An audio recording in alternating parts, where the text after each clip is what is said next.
Kuya Esteban, Kuya Esteban. Let. Oh. Oh, Toy. Pasyal ka ata. Kasi nabalitaan ko, napakagaling mo daw sa gitara eh. Oo naman. Oo naman. Ano ba yung tinatago mo doon? Walang panawarin, bata ka pa. Bawal yung kasi mga bata. Alam kong napakagaling mo mag-gitara eh. Oo Gusto ko sana magpaturo sa'yo. Alam mo ba yung kanta ni Kuya Jobert? Marami kasing kanta si Kuya Jobert eh. Kasi balita ko, na-platinum na yung album na yan. Totoo? Oo. Kasi yung langit na rin, gusto ko talagang matutong Yun ba? tugin yun eh. Maganda yun. Magaling ka ba doon? Magaling ka ba Oo doon? naman. Sige, Kuya. lang yun sa akin. Sige, Kuya Esteban, turuan mo naman ako.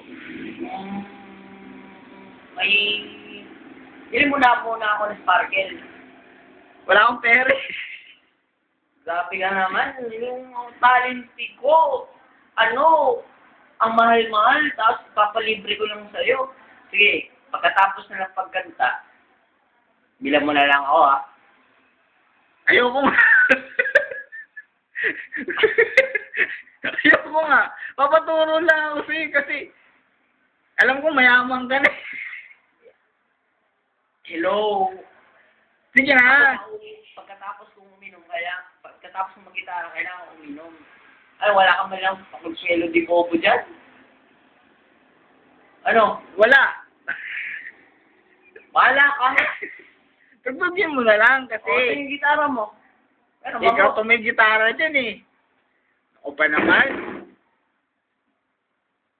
Siya yung nga nag-ano.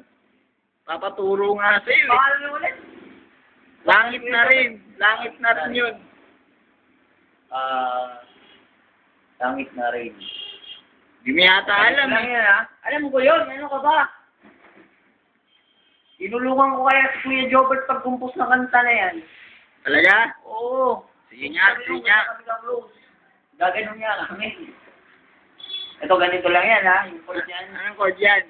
E. Tapos ganito. Hindi ko alam itong chord na to. Tapos, F sharp. F sharp. Tapos D9. Tapos D sharp minor.